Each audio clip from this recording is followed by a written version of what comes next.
Okay, so for this vignette, I'm going to talk a little bit about the whole screen that you see in front of you. Just a little bit of navigation. So if you'd like, you can actually change this background picture that you see.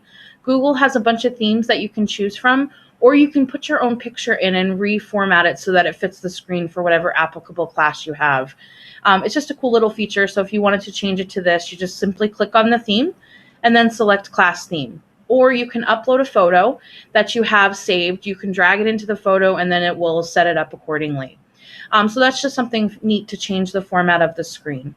The other thing that you see over here are these 3 bars. If you click on them, you're going to notice you can actually navigate through all of your classes pretty easily. And you're also going to see a feature down here where you can go look at all your archived classes. So that's just something that will keep you kind of up to date with what's going on. Google's also added a new feature. It's called assignments. If you notice, it's actually will bring any upcoming assignments that are due. You can go straight to the assignments instead of having to go to the actual Google page. It's a really cool new feature. And what it allows you to do, it actually will, ones that you've reviewed, it will put in this review tab over here. And the ones that you still need to look at, it will be in this tab. So it actually breaks apart the assignments so that you, once you've reviewed them, you don't need to go back and re-review them unless it's part of your feedback of back and forth with the students. So it's just a new feature that Google added this summer that's kind of neat. All right, so let's go back to the test class. The other thing I want to talk about briefly is what is your about screen. This is actually where you can add materials that are permanent, and so that you can create a title for the course. I often put the title, the class description that appears in the program of studies. I put the room number, you don't have to, and then you simply click save when you're done and it will actually save it. The other thing that you can do is you can add materials. And those materials are simply, I put my syllabi in here. I put, if you have like, expectation sheet, anything that's permanent for the class that they can access easily. And if they need to look at it over and over again, I would just add a few materials here. I sometimes will put a video introduction to the class as well. That's up to you to decide.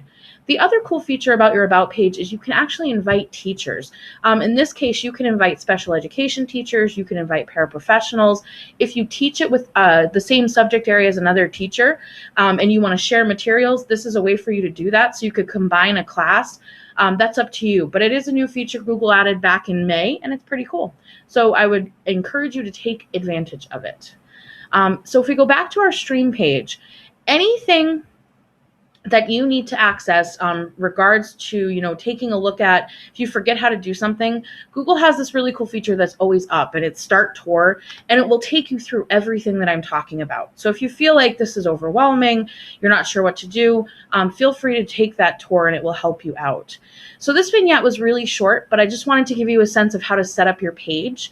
And once again, once you have your list of students, it would actually appear here, and you can when your students are taking part in whatever they're taking part in, you can actually change what your students can do. Your students can post, your students can only comment. So it gives you actions that you can take in regards to specific students in the class. One of Google's new thing is they're actually trying to set it up so that you are able to have discussion posts directly in your Google Classroom, so that it's trying to make it a one-stop shop for your class.